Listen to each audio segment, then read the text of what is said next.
E aí, eu sou o Léo e se você viu no título ou na thumb desse vídeo, é exatamente sobre isso que eu vou falar. Existem dois exemplos de assuntos aqui no canal que eu não gosto de citar de jeito nenhum. Nível de poder dentro do mangá de One Piece e comparar One Piece com qualquer outro mangá. Eu acho que é injusto, não com One Piece necessariamente, nem com os outros mangás, mas eu acho que tem coisas que não se comparam, e a maioria dos mangás shonen tem uma forma muito parecida. Então a gente debater se shonen ou outro é melhor, ou se algum termo da narrativa é melhor que o outro, acaba caindo numa redundância, já que a maioria deles levam as mesmas características tanto narrativas, quanto de criação de ideias e personagens. Mas, essa semana, graças ao flashback do Zebek que vem mudando muitos parâmetros de dentro da história, esse debate voltou com a ideia mais uma vez de que One Piece tá virando Naruto. E antes de mais nada, eu preciso dizer que eu não estou aqui para falar mal do mangá de Naruto, muito menos de One Piece, já que é o assunto foco desse canal. O intuito desse vídeo é trazer o debate para vocês, aqui do nosso fandom de One Piece, e também se você é fã de Naruto que tá vendo esse vídeo. E para deixar bem claro, eu sou fã incondicional de Naruto também, certo? Eu gosto muito do Naruto clássico, adoro o Naruto Shippuden até certa parte, de certa parte pra frente eu já não gosto tanto, acho que o autor se desandou muito dentro da própria narrativa, acabou trocando os pés pelas mãos, mas de qualquer maneira, esse aqui é um debate sobre esse assunto que voltou agora no fandom e eu vou falar ele de um jeito mais simples possível, levando 3 pontos cruciais. O primeiro, o paralelo entre os dois mangás que está sendo feito. Segundo, a forma como os autores trabalharam essas ideias, ou seja, a forma como os autores escreveram o enredo dessas ideias. Em terceiro lugar, e por último, um pouco mais da minha opinião a respeito disso tudo. Com esse grande disclaimer antes do vídeo começar, vamos de fato para o assunto pauta desse vídeo. E eu espero que vocês, por favor, debatam nos comentários de forma pacífica, ok? Ninguém tá aqui pra brigar. Dito isso, vambora pra esse vídeo. Bom, o primeiro ponto de tudo que eu queria estabelecer é essa ideia de que One Piece tá querendo virar Naruto e que tá tudo ficando igual a Naruto.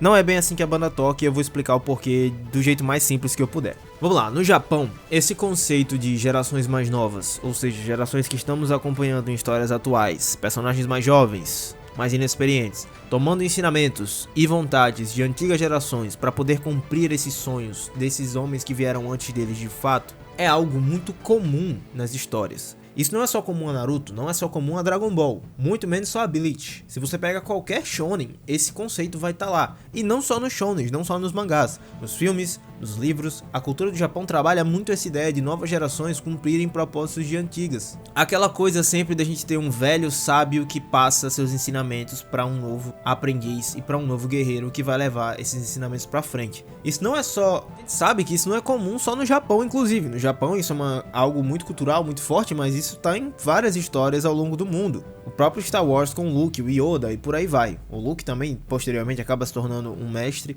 Mas enfim, esse conceito é muito comum. Então, quando a gente pega mangás como One Piece, Naruto, Dragon Ball, sei lá, até Boku no Hero Academia, que é um exemplo bem besta, mas todos eles têm esse conceito dentro da obra. Outro conceito muito comum no Japão é a coisa da reencarnação, ou você ter um sucessor espiritual de alguém. Isso é muito comum. A coisa da linhagem sanguínea também, de você ser filho de um rei ou filho de alguém importante. Bleach é um exemplo claro disso. O Ichigo acaba que é quase tudo de conceito de raça, de espírito dentro do mangá. Naruto trabalha diretamente a reencarnação do Indra e do Ashura. O One Piece não trabalha necessariamente uma reencarnação, nem necessariamente uma linhagem sanguínea, mas pessoas que acabam tendo os mesmos sonhos e as mesmas vontades muito parecidas com pessoas de gerações passadas. Então todos eles trabalham esse mesmo conceito, só que de maneiras diferentes. As semelhanças então vão existir e vão ser muito comuns. Em One Piece, isso veio na figura dos piratas que se passaram. Veja, temos Joy Boy, que deixa o tesouro One Piece, ele deixa o propósito herdado. Roger depois parece ser o tipo de pessoa que tinha esse mesmo sonho ou essa vontade por aventura muito parecida. Posteriormente, vem Shanks e até chegar no Luffy. E aí a gente tem uma figura que é a primária nessa coisa toda, que é o Deus do Sol. Em Naruto isso acontece com Rikudo Sennin, os dois filhos dele, Indra e Ashura, que reencarnam em Madara e Hashirama, que depois reencarnam em Naruto e Sasuke. A diferença entre os dois é bem clara porque, querendo ou não, ambos têm sangue e são reencarnações espirituais de um deus de fato. Em One Piece não é bem assim que a banda toca, já que esse tal deus, e deus muito entre aspas, porque a gente nem sabe dizer ainda se Nick era de fato um deus, uma divindade, ele é mais dito como um guerreiro com poderes sobrenaturais, assim como muitos outros homens dentro do mangá de One Piece são chamados de deuses sem necessariamente serem deuses de fato, como por exemplo, vou citar aqui Ryuma, deus da espada. Ele não era um deus de fato, ele não era uma divindade, ele era um homem extremamente habilidoso com a espada.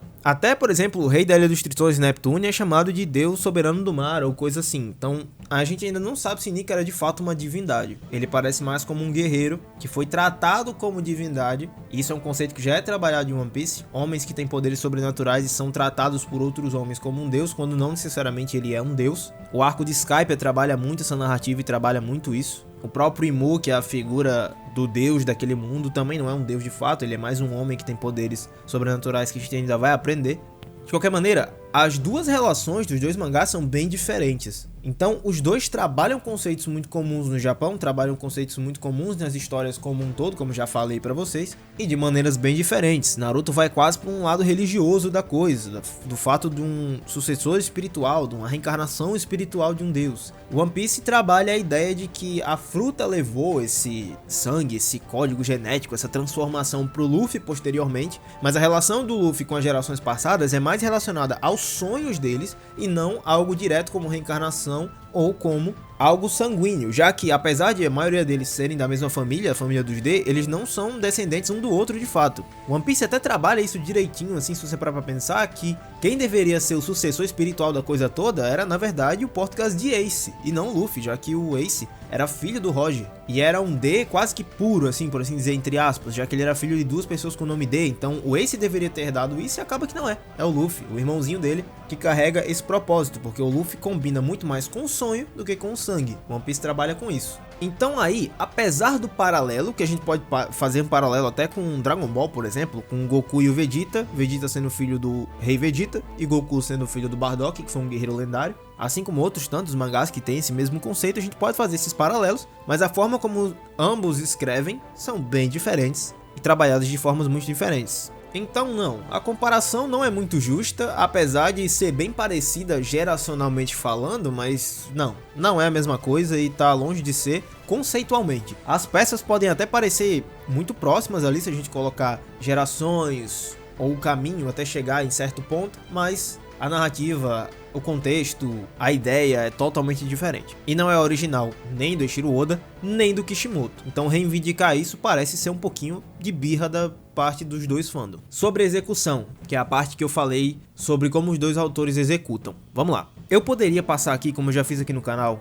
um bom tempo desse vídeo, esse vídeo ficaria enorme, falando como em One Piece tem diversas evidências narrativas e contextuais para a transformação do Gear 5 do Luffy. Mas não é bem assim que a banda toca e eu vou explicar o porquê. Se você pega o mangá de One Piece do início até o ponto atual, ou pelo menos até o ponto que o Luffy se transforma no Nika, no Deus do Sol do Gear 5, você vai ver que a obra já flerta com todo o conceito que existe da transformação do Luffy desde o início. O Luffy sempre liberta pessoas por onde ele passou, a pose do Nika aparece diversas vezes ao longo do mangá, mesmo que isso possa ser só uma referência visual no próprio Gear 5 e não que o Oda já queria mostrar o que isso seria no futuro, e por aí vai. Mas eu acho que a evidência mais simples e as duas que eu queria citar nesse vídeo é o conceito da fruta ser lendária e o Joy Boy. O conceito da fruta ser lendária já é algo que existe mesmo desde antes do mangá de One Piece. Se você é fã de Naruto e não leu One Piece ou conhece muito pouco da obra, o Eiichiro Oda, antes de ser autor de One Piece, ele era aprendiz do autor de Samurai X. Ele fez one-shots, que são pequenas histórias ali, um capítulo ou dois, para fazer um portfólio para mandar para Jump e assim ter a sua história publicada, futuramente publicar One Piece.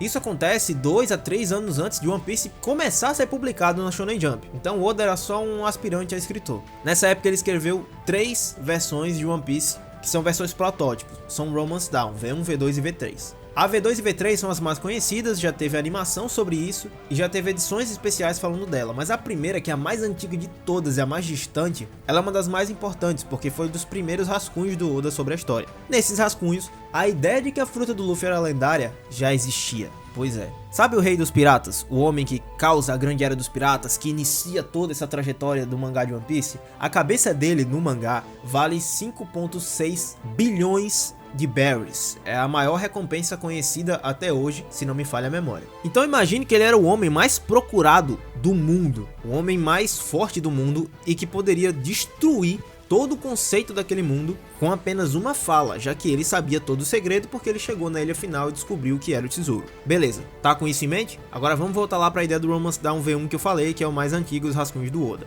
Nessa história, a fruta que o Luffy come acidentalmente era a fruta lendária. Era uma fruta já conhecida como uma fruta que vinha de uma árvore dos sonhos e que era um poder extremamente raro. Não à toa, a sua recompensa, dita pelo próprio avô do Luffy, que mostra a fruta pra ele, fazendo ele comer acidentalmente depois, valia 5 bilhões de berries. Ou seja, o Oda já tinha essa ideia muito antes de One Piece começar de que a fruta do Luffy seria lendária. Então não, esse argumento de que o Oda tirou isso dos 45 do segundo tempo lá no arco de Wano pra vencer o Kaido não é muito válido. Em segundo lugar, a coisa do Joy Boy e do Deus do Sol. Pra você que não sabe, Joy Boy não é um nome que o Oda inventou. E todo esse conceito de guerreiro de libertação e etc. também não foi criação do Oda não. Joy Boy é um espírito conhecido na Umbanda e no Voodoo, religiões de matriz africana. A gente tem um pequeno ensaio, uma pequena gravura disso no livro A Enciclopédia das Coisas que Não Existem, que tratam de deuses e lendas ao redor do mundo. Nesse livro é citado Joy Boy.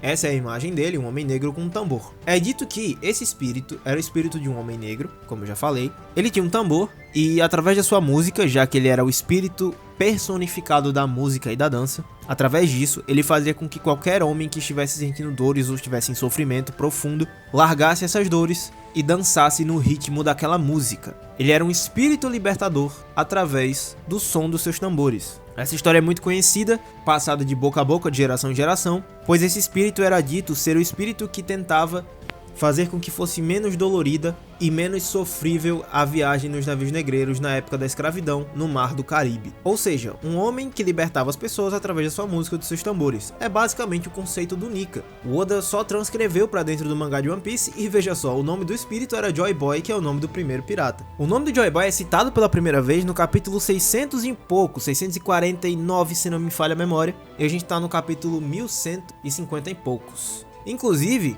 a transformação do Nika só vem aparecer no capítulo 1044, então já é um conceito que o Oda já tinha nomeado e ele já ia trabalhar dentro da história. Os tambores de libertação ele aparece diversas vezes dentro do mangá, assim como também a onomatopeia Nika, que é o mesmo sorriso que o Luffy dá quando se transforma no Deus do Sol. Então não são conceitos novos. Só que o que eu quero falar sobre a questão de escrita? É um retcon? O Oda criou isso do nada? Não é bem assim. Na minha opinião, o Oda só não sabia o que ele ia fazer com todo esse conceito. Eu acredito que ele tinha tudo isso planejado? Acredito. Mas eu acredito que ele não tinha a transformação zoando o Luffy nessa forma branca do Deus do Sol e etc. Eu acho que o Oda tinha todo esse conceito preparado, mas ele não sabia muito bem o que fazer com ele. E aí quando chegou em um ano, ele sintetiza tudo isso em uma transformação. Então sim, talvez a transformação seja um conceito muito novo e ele criou essa transformação recentemente. Mas o conceito dela já existe ao longo de todo o mangá. Dá pra chamar de retcon? Não sei exatamente, mas dá pra dizer que ele sintetizou a coisa toda numa transformação só. O que não dá pra dizer é que o Oda tirou isso da bunda dos 45 do segundo tempo. E o que eu falo sobre os autores escreverem e a forma como eles trouxeram a sua narrativa é o ponto que eu quero falar de Naruto. Porque em Naruto a coisa é um pouco diferente. Você pode dizer que o Kakashi falou lá no Vale do Fim que o Naruto e o Sasuke viviam um ciclo, etc. Mas não é necessariamente falando sobre o Rikudo Sennin naquele ponto. O Kakashi queria mais falar sobre a relação dos dois, que parecia um ciclo infinito. Eles voltavam a ser amigos, e aí começavam a se odiar, brigavam de novo, e isso nunca parava.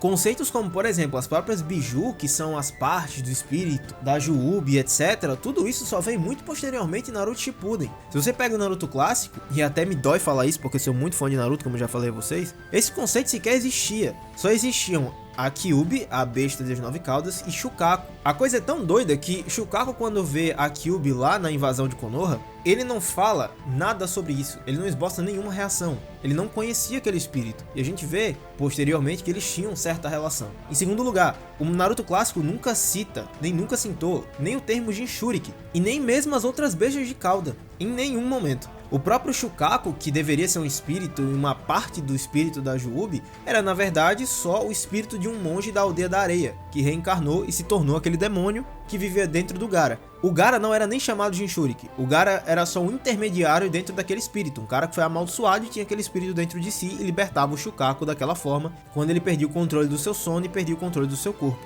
Gamabunta, que é um ser muito antigo, o sapo que o Naruto invoca, também não fala nada sobre isso. Então todo esse conceito não existia dentro do Naruto clássico. Você pode até citar, por exemplo, a Akatsuki, mas a Akatsuki não necessariamente também tinha esse objetivo de capturar 9 bestas de caudas. Eles queriam a raposa de 9 caudas porque era um poder muito grande. E boa parte da aparição deles no Naruto clássico é mais pra meio que cobrar o Sasuke ser tratado direito dentro da vila do que qualquer outra coisa. E por último, só um pequeno detalhe é que os outros Jinchuriki também não são citados em momento algum, e quando eles são citados no Naruto Shippuden, é dito que eles são guerreiros de elite, que são tratados como guerreiros de elite dentro dos seus países. Eles tinham treinamento e eram quase uma arma política entre as aldeias, já que cada aldeia quase que praticamente tinha o seu Jinchuriki. Então peraí, se esses caras eram tratados como um item importante pra aldeia e tinham treinamento de elite, por que só o Naruto passou a vida inteira sofrendo em Konoha? E aí que tá. Isso pra mim é a diferença crucial entre os dois mangás. O Kishimoto faz algo genial, que ele pega um retcon e consegue extrair toda uma segunda temporada inteira, que é o Naruto Shippuden, vou chamar de segunda temporada pra ficar mais fácil, a segunda leva do mangá, né, que é Naruto Shippuden, através de um retcon. Então ele consegue escrever diversos e diversos capítulos, enredo, trama, tudo isso trabalhado em cima de um retcon. Pra um mangá semanal, isso é um feito incrível. O Oda traz todo esse conceito antes, mas parece que ele não sabe muito bem como transformar isso dentro do mangá. E aí, lá em um ano, ele decide transformar isso sintetizando na transformação do Gear 5 do Luffy. Vocês conseguem entender o que eu tô querendo dizer? O conceito já existia dentro do mangá de One Piece, mas o Oda talvez não sabia muito bem como condensar aquilo. Em Naruto é diferente. Em Naruto, Kishimoto não tinha aquela ideia a priori, mas depois, através de uma remontada na história, ele traz aquela ideia e transforma o mangá. Aí a gente pode entrar na opinião se, cara, eu gosto de como o Naruto fez. Eu, particularmente, mesmo sendo muito fã da obra, não gosto. Não gostei de como Kishimoto deixou tudo corrido e como o mangá acabou de um jeito muito apressado. Ficando muito personagem pelo caminho, ficando muito conceito pelo caminho, muitas coisas perdem um pouco de sentido e por aí vai. Só que aí você me pergunta, você gosta do Gear 5 também? Mais ou menos. Assim, eu gosto de todo o conceito que tem dentro da história, como eu já falei, eu poderia citar, como eu já citei em vários vídeos aqui do canal, todo o conceito que o Oda trabalha para que essa parte do mangá apareça e chegue. Então eu não acho que o Oda criou isso do nada, inclusive eu acho muito incrível todo esse conceito. Ele resgatar uma religião de matriz africana, o que muitos dos autores descartam, né? Geralmente usam coisas muito mais conhecidas no Japão, como o hinduísmo e etc. Então eu acho isso muito legal, inclusive o próprio Naruto, com essa coisa de Rikudo Sennin, do Ashura, do Indra, Kaguya, usa muitos dos conceitos das religiões hinduístas e das religiões japonesas. Então eu gosto de todo esse conceito que o Oda traz, mas vamos ser sinceros, talvez ter sintetizado aquilo tão rápido dentro do mangá de One Piece não tenha sido tão legal, e é isso que eu não gosto muito. Acho a transformação incrível, eu adoro ver o Luffy transformado naquela forma, ele rindo e se divertindo na batalha. É uma coisa que o Luffy já fazia desde o início do mangá, só que bem mais escrachado, né? Tem gente aqui no canal que não curte muito essa transformação, lembrando que o canal só tem 2 pessoas, mas eu consigo entender o porquê, e é aqui que eu falo mais uma vez da forma como o Oda traz isso dentro da narrativa, né? Já que o Oda, ele não deixa isso muito explícito. Pra gente que é nerd, que tem canal no YouTube, que trabalha com isso, que faz teoria, a gente relê o mangá várias vezes.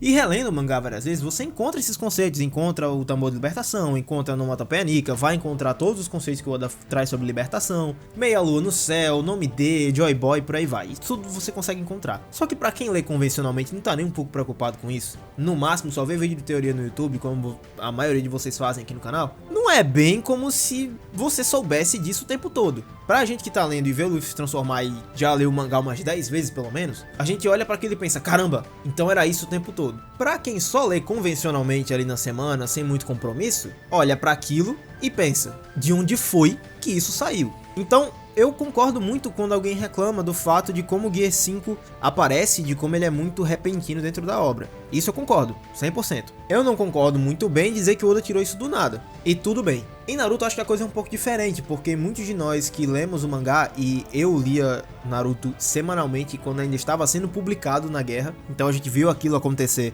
cada semana que se passava, a impressão, eu acho que geral de todo mundo era, tá, de onde isso saiu? Então talvez esse seja o ponto que diferencia as duas obras. E aqui, eu não falei isso sobre Naruto agora, de que todo mundo ficou se perguntando de onde isso saiu, como demérito. Como eu já disse, eu acho inclusive louvável o Kishimoto ter feito um retcon tão grande como esse e ainda assim conseguir extrair muita história de dentro dele. Porque como eu já falei, Naruto Shippuden não é todo se jogar fora. A gente pode criticar muito ali o final, muita gente critica, inclusive boa parte do fandom critica também o final, a parte do desfecho da história, mas Naruto Shippuden tem muita parte boa, muita mesmo. A saga do Pain é uma coisa que eu gosto muito, eu sempre volto pra reler de vez em quando dá saudade, quando dá vontade, eu gosto de ler a saga do Pain. Acho ali todo aquele trecho do início da guerra muito bom também.